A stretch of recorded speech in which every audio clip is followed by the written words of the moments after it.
Misfortune.gb.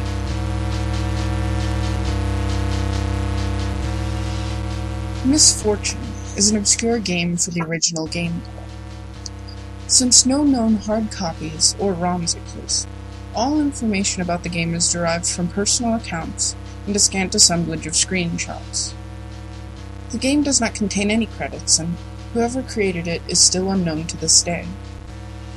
The few people who have experienced it consider it to be one of the scariest video games ever made. Given its age and cult following among rare horror game enthusiasts, it's entirely possible that authors of widely known creepypastas, such as Sonic.exe and Lavender Townsend, drew inspiration from Misfortune. The story, or concept of the game, is the player controls what appears to be a young boy in a strange Gothic building. After brief exploring, the player is confronted by a malevolent being. Despite the character never identifying itself, some people, citing notable similarities, claim that it may be a representation of Baphomet, Beelzebub, or even the devil. Upon meeting the mysterious creature, a dialogue box will appear with the text, "I exist within the very fabric of reality. Do you want to challenge me?" This is followed by a yes or no choice. Should the player choose yes, the being replies, "Then let's begin." The player is then transported to a series of maze-like rooms, each filled with pit drops, locked doors, keys, and traps. The objective for the player is to progress through each room by either reaching the stairs to the next level or solving another kind of puzzle. This can include answering riddles or choosing correct doors or pathways. The most well-known example is in a level where 4 small cabins are shown on the screen. A dialogue box will appear that reads, "Choose wrong," and misfortune will befall your loved ones. Are you ready to play? Should the player ever make a mistake throughout the game, the screen will cut to black before showing a more detailed image of the demon, along with the dialogue box reading, "I am God here," and what appears to be blood-styled writing.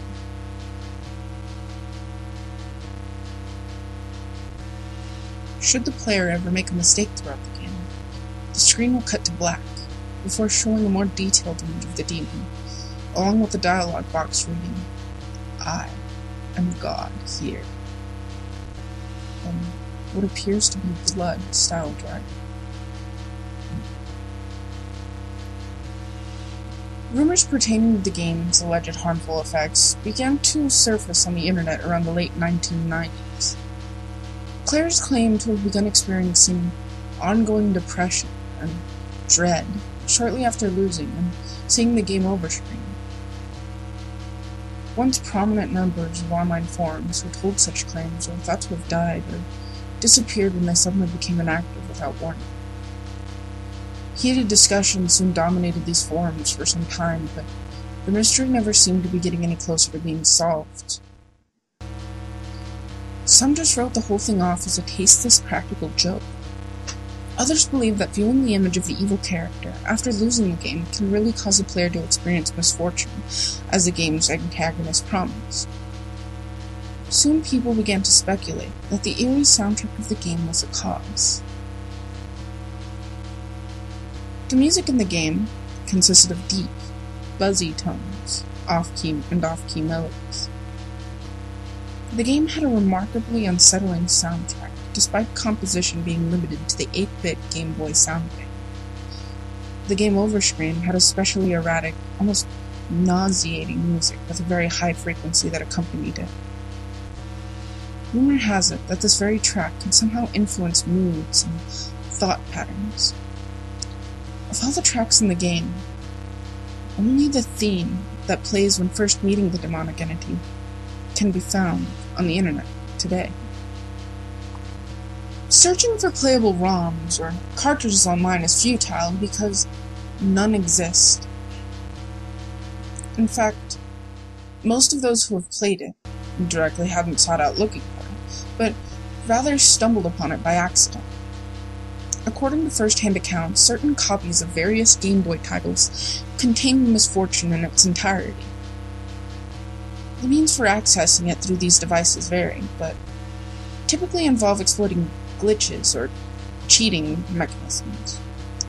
Although some had detailed what they had done to trigger Misfortune to start, attempts by others using the same methods had always failed. Another common observation was that many of the sprites in Misfortune had been copied from its host games. Misfortune is known to be integrated into the following: Legend of Zelda: Link's Awakening, Pokemon Red, Spud's Adventure, Pucci Karat, Atelier Marie.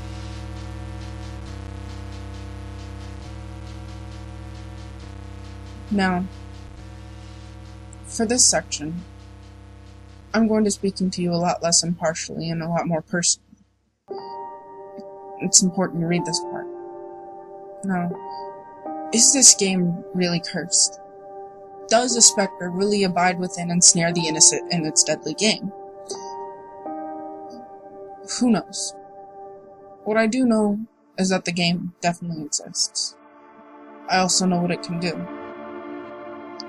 I've never played it myself, you see, but I knew someone who did. A good friend of mine, actually. We were closer than brothers, and we told each other everything. He was the most enthusiastic, outgoing guy I ever met, and like me, he was really into video games. Sure enough, one day he had told me that he had found a spooky new side game hidden in Pokemon. He showed it to me, and even back then, it gave me an odd feeling. Though, to be fair, I was always easily scared.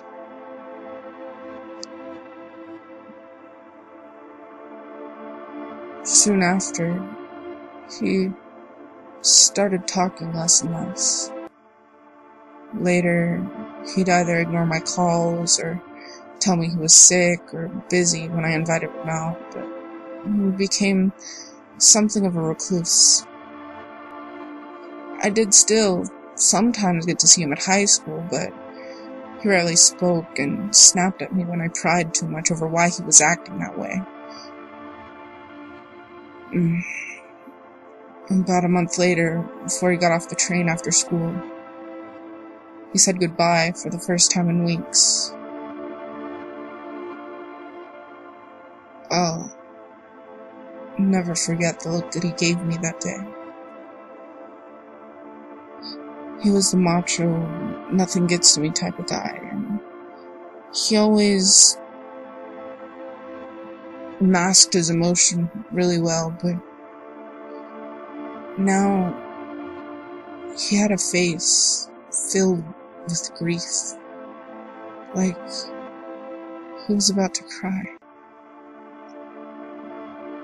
He made me promise him one thing before he left, that I never play the game. That was the last thing. That was the last time we spoke. The next morning, they found a scratched and bloodied corpse hanging from his disassembled weight machine. The police concluded that he managed to lift 220 pounds of weights over his head, and the cord still attached, looped it around his neck, and released it over the other side of the machine, causing a strangulation as the weight on the other side yanked him outwards. The most horrible detail was that he was found with his hands clutching the inside of the makeshift noose, as if he were trying to tug it loose. That was it.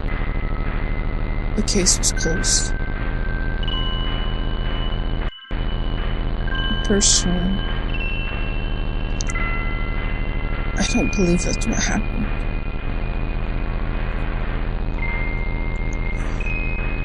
If you are a collector, or perhaps just heard the legend and want to experience the game for yourself, you should reconsider. Even if you deny the existence of demons and curses, the misfortune that will befall you is very real. You have been warned.